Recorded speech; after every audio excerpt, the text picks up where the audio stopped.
विद्यार्थी मित्र हो, काल आपण एड्सची कारण, एड्सची लक्षणं, एड्सचं निदान कोणत्या पद्धतीने करायचं याच्याबद्दल काल चर्चा केली होती. आज आपण एड्स मधला पुढचा पॉइंट डिस्कस करूया. Preventive measures of AIDS. Prevention, how to prevent AIDS.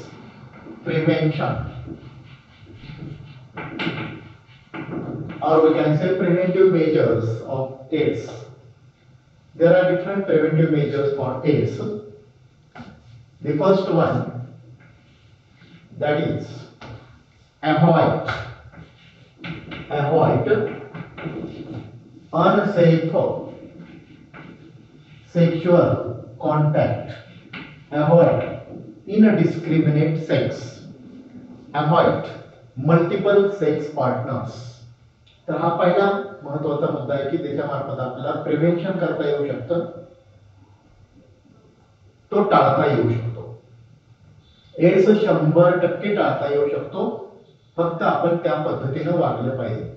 पहिला महत्वाचा पॉइंट या टाळण्यामध्ये कोणता आहे? Avoid unsafe sex. कारण काल आपण चर्चा केली होती की सेक्सच्या माध्यमातून एड्सचा प्रसार अत्यंत झपाट्याने होतो आहे आणि म्हणून आपण ती गोष्ट टाळली पाहिजे. अर्थात सेक्स हा सर्व सजीवांमध्ये इन्क्लुडिंग ह्युमन बीइंग हा फॅक्टर येणारच आहे, पण तरी सुद्धा काही गोष्टी टाळल्या पाहिजेत. आता याच्यामध्ये अवॉइड अनसेफ सेक्स, असुरक्षित लैंगिक संबंध टाळले पाहिजेत.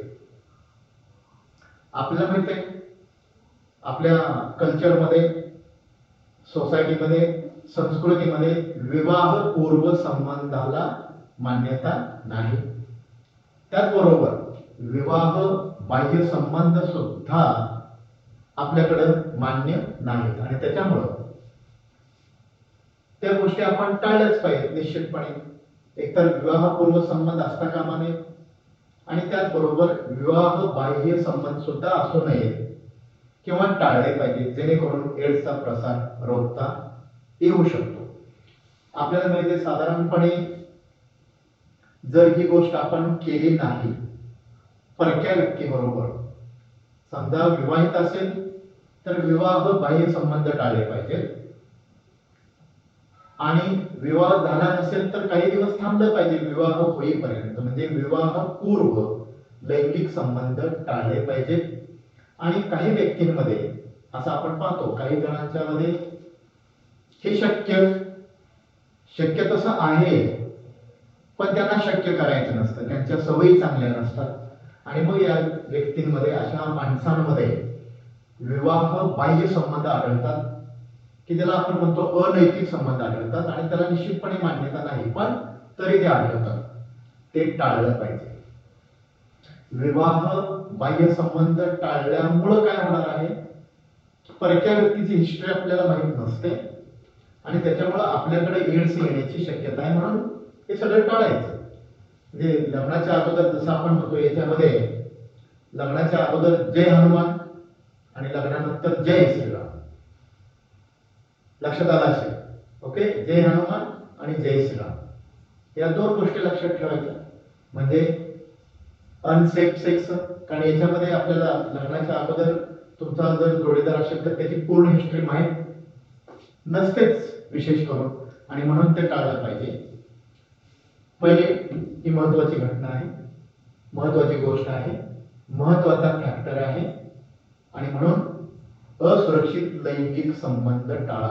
मी आता म्हटलं की काही जणांना ते शक्य नसतं किंवा करायचं नसतं, मग किमान किमान किमान काय केलं पाहिजे? Use high quality condoms during sexual intercourse. जर समजा एकापेक्षा जास्त व्यक्ती बरोबर लैंगिक संबंध येत असतील तर अशा व्यक्तीनं किमान लैंगिक संबंधाच्या वेळेला कंडोम्सचा वापर केला पाहिजे. बाजारामध्ये वेगवेगळ्या प्रकारचे, वेगवेगळ्या ब्रँडचे कंडोम्स उपलब्ध आहेत की जे नुसतं एड्स नव्हे तर अनेक प्रकारचे व्हिनरल डिसीज किंवा लैंगिक आजार सुद्धा याच्यापासून आपल्याला वाचवता येऊ शकतात, त्याच्यापासून मुक्तता मिळवता येऊ शकते. कंडोमचा वापर गर्भनिरोधक म्हणून पण केला जातो, पण याच्यामध्ये सुद्धा लैंगिक आजार रोखण्यासाठी सुद्धा याचा निश्चितपणे फायदा होऊ शकतो. पण ते कसे पाहिजेत? हाय क्वालिटीचे पाहिजे. जर हाय क्वालिटीचे कंडोम्स नसतील तर त्याच्यामध्ये लिकेज असेल तर पुन्हा धोका आणखी उद्भवू शकतो. म्हणून हाय क्वालिटीचे कंडोम वापरा. कधी? जर एकापेक्षा जास्त व्यक्तीबरोबर लैंगिक संबंध येत असतील अशा वेळेला, पण शक्यतो ते टाळलेच पाहिजे. तिसरं आहे यूज ओनली स्क्रीन्ड ब्लड. कारण रक्तामार्फत माहिती आहे, आपण काल सांगितलं होतं की रक्ताच्या माध्यमातून सुद्धा एड्सचा प्रसार होतो आणि म्हणून आपण सगळ्या चाचण्या झालेलंच रक्त घेतलं पाहिजे किंवा त्याचा वापर केला पाहिजे. अर्थात ब्लड बँकेमध्ये सगळ्या टेस्ट झालेल्या असतात आणि त्यामुळे ते सेफ असतं, सुरक्षित असतं. सुरक्षित रक्ताचा वापर केला पाहिजे. शक्यतो आपल्याला रक्त घेण्याची गरज पडणार नाही अशीच आपली लाईफस्टाईल असली पाहिजे, असंच आपलं आरोग्य ठेवण्याचा आपण प्रयत्न केला पाहिजे. ठीक आहे. त्यानंतर चौथा मुद्दा इथं सांगता येतो एड्सला प्रतिबंध करण्यासाठी, तो म्हणजे use only disposable needles and syringes.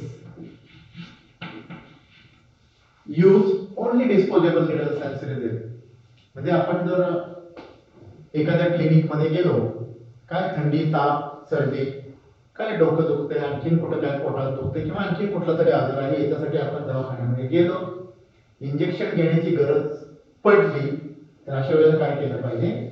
आपण आग्रह धरला पाहिजे की डिस्पोजेबल स्वतंत्र सुई, दुसऱ्या व्यक्तीला वापरलेली सुई आपण वापरायची नाही. डिस्पोजेबल निडलचा आग्रह करायचा. अर्थात आजकाल सगळीकडे डिस्पोजेबल निडलचाच वापर केला जातो, त्यामुळे हा प्रश्न उद्भवत नाही. पण चुकून जर तसं आढळलं तर आपण डिस्पोजेबल निडल आणि सिरिंजचा वापर केला पाहिजे. पाचवा मुद्दा आहे, कारण आपण कारणामध्ये सांगितलं होतं अनसेफ सेक्सच्या माध्यमातून एड्सचा प्रसार होतो, त्यामुळे तो टाळला पाहिजे. त्यानंतर रक्तामार्फत होतो म्हणून दूषित रक्त घेणं टाळलं पाहिजे, सुरक्षित रक्त घेतलं पाहिजे. निडल आणि सिरिंजच्या माध्यमातून होतो म्हणून तेही टाळलं पाहिजे. टाळलं पाहिजे म्हणजे अर्थात इन्फेक्टेड असेल तर टाळलं पाहिजे किंवा सिरिंज टाळलं पाहिजे. डिस्पोजेबल निडलचा वापर केला पाहिजे. त्यानंतर पाचवा मुद्दा आपण पाहिला होता, आईकडून मुलामध्ये पण त्याचं ट्रान्समिशन होतंय. तर समजा एखादी स्त्री असेल आणि ती प्रेग्नंट असेल तर तिनं काय केलं पाहिजे? Avoid pregnancy. ती प्रेग्नंट असेल आणि एचआयव्ही बाधित असेल तर मुलामध्ये होणार आहे, म्हणून तिने काय केलं पाहिजे? प्रेग्नन्सीच टाळली पाहिजे. अशा केसेसमध्ये प्रेग्नन्सी ठेवणं धोक्याचं आहे. का? कारण तिला स्वतःला एड्सची बाधा झालेली आहे आणि तिच्या मुलाला सुद्धा होणार आहे आणि त्यामुळे प्रेग्नन्सीच ठेवू नये. Avoid pregnancy. ओके. तर सर्वसाधारणपणे मग पुन्हा आणखीन एक पॉईंट सांगता येऊ शकतो. ऑर्गन डोनेशनचा जेव्हा प्रश्न येतो तेव्हा आपण समजा आपल्याला एखाद्या ऑर्गनची गरज पडली तर तो ऑर्गन घेताना आपण त्याचं पण स्क्रीनिंग असलं पाहिजे, त्याच्या टेस्ट झालेल्या पाहिजे. किंवा अवॉइड ऑर्गन डोनेशन, डोनेशन नाही, ऑर्गन डोनेट करू शकतो पण असे इन्फेक्टेड ऑर्गन डोनेशन किंवा receiving should be avoided. Organ donation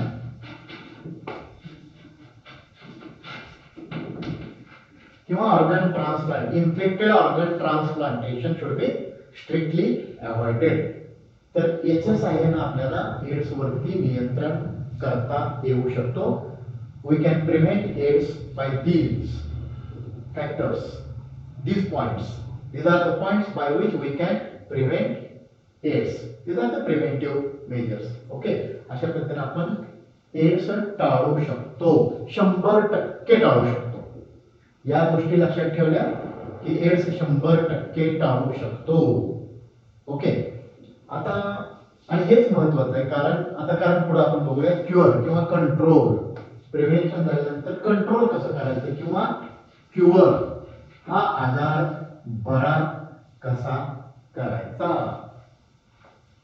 तर there is no cure for this disease. एड्सला बरा करण्यासाठी अद्याप कुठल्याही प्रकारचं मेडिसिन अवेलेबल नाही. आणि म्हणून आपल्याकडे आणखी एक म्हण पण आहे, आपल्याला माहित आहे, prevention is better than cure. आजार झाल्यानंतर धावपळ करण्यापेक्षा तो बरा करण्यासाठी दवाखान्यामध्ये जाण्यापेक्षा तो होणारच नाही याची आपण काळजी घेतली पाहिजे, प्रिव्हेंट केलं पाहिजे. Okay, because there is no any medicine to cure this disease.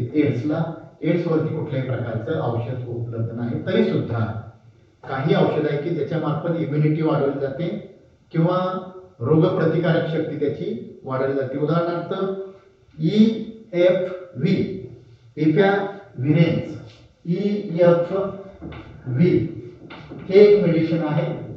काही प्रमाणात इम्युनिटी वाढवली जाऊ शकते. त्यानंतर TDF नावाचे एक अजून मेडिसिन आहे, TDF, टिनोफोविर. TDF म्हणजे टिनोफोविर नावाचं एक मेडिसिन आहे. त्याच्या मार्फत पण इम्युनिटी वाढली जाते, प्रतिकार शक्ती वाढली जाते. त्यानंतर आहे AZT, अझिडोथायमिन किंवा झिडोविडाइन.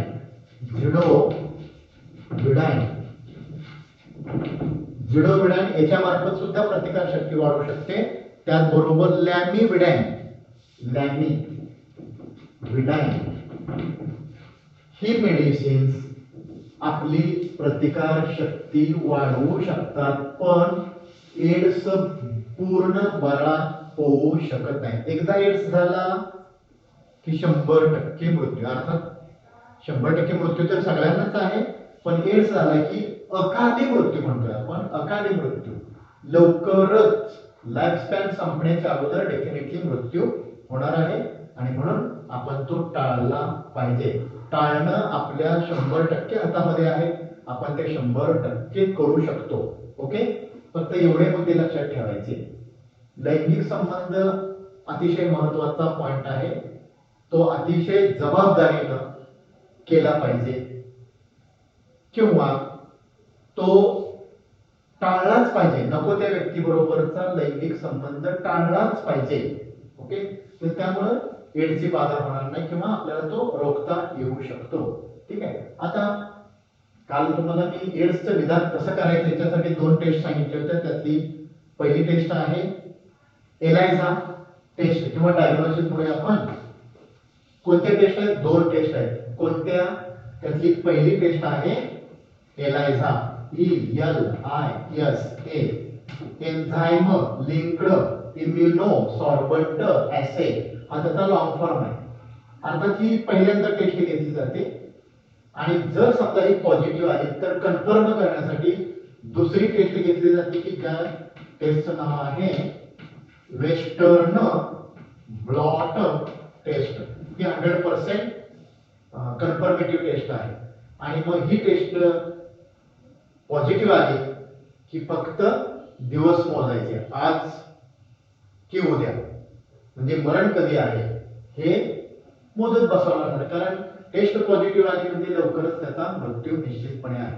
तो कधी येईल हे कशावरती अवलंबून आहे? त्या व्यक्तीची रेजिस्टन्स पॉवर किती आहे त्याच्यावरती अवलंबून आहे. काही माणसांना एड्स झाल्याबरोबर मरतील. काही माणसं एड्सचे जंतू शरीरामध्ये ठेवून 10-10 वर्ष पण जगू शकतात. हे स्वतःच्या इम्युनिटीवरती अवलंबून आहे. अगोदरच कुठला तर आजार असेल आणि त्यात पुन्हा एड्स झालेला असेल तर निश्चितपणे लवकरच मृत्यू आहे. ठीक आहे. आता एड्सच्या बाबतीमध्ये म्हणजे एड्स रेफरन्स सेंटर्स आहेत आपल्या भारतामध्ये आणि ती 4 आहेत. एड्स रेफरन्स सेंटर, त्यातलं पहिलं रेफरन्स सेंटर आहे ऑल इंडिया मेडिकल सायन्सेस आणि हे कुठं आहे? न्यू दिल्ली, दिल्लीमध्ये आहे. दिल्लीमध्ये AIIMS, all India medical sciences. इथं मोठ्या मोठ्या म्हणजे व्हीआयपी पर्सन साठी इथं उपचार घेतले जातात एम्स मध्ये. त्यानंतर दुसरं एक सेंटर आहे सेंटर फॉर कम्युनिकेबल डिसीजेस, ते पण दिल्लीमध्येच आहे, सेंटर फॉर कम्युनिकेबल डिसीजेस. तिसरं आहे NIV नावाचं center, national institute of virology, की जे पुण्यामध्ये आहे. आणि चौथं सेंटर आहे center for advanced research in or on, center for advanced research on virology, इथे वेल्लोरला आहे, तामिळनाडूमध्ये. वेल्लोर पुणे महाराष्ट्रामध्ये, वेल्लोर तामिळनाडूमध्ये आहे. आणि दिल्लीमध्ये 2 सेंटर्स आहेत, रेफरन्स सेंटर्स आहेत, की जिथं एड्स बाधित व्यक्तींवरती उपचार केले जातात. तर हे रेफरन्स सेंटर झाले. आता एड्स झाल्यानंतर तुम्ही काहीही करू शकत नाही, फक्त मी सांगितल्याप्रमाणे मरणाची वाट बघायची. त्यासाठी प्रिव्हेंटिव्ह मेजर्स अत्यंत महत्त्वाचे आहेत आणि हे लोकांच्या लक्षात यावं, लोकांच्या मध्ये अवेअरनेस यावी, यासाठी दरवर्षी 1 डिसेंबरला 1 December is celebrated as world's AIDS day, जागतिक एड्स दिवस म्हणून 1 डिसेंबरला साजरा केला जातो. काही ठिकाणी एक आठवडाभर वेगवेगळ्या प्रकारचे कार्यक्रम असतात. डिसेंबरचा पहिला आठवडा पूर्णपणे तो कार्यक्रम घेतला जातो, तो वीकच म्हणजे आठवडाच साजरा केला जातो, पण 1 दिवस तरी निश्चितपणे जागतिक एड्स दिन म्हणून साजरा केला जातो आणि तो 1 डिसेंबरला केला जातो. ओके, तर इथं आपण एड्स बद्दलची माहिती संपवली. पुढच्या लेक्चरला आपण दुसरा डिसीज चर्चेसाठी घेऊया. मलेरिया आहे, त्याच्यानंतर फिलारियासिस आहे, अमेबियासिस आहे, त्यानंतर निमोनिया आहे. हे सगळे डिसीज आपण 1 बाय 1 डिस्कस करूया आणि शेवटचा पॉइंट असेल ॲडल्सन्स. ओके, तर इथं आपण थांबूया.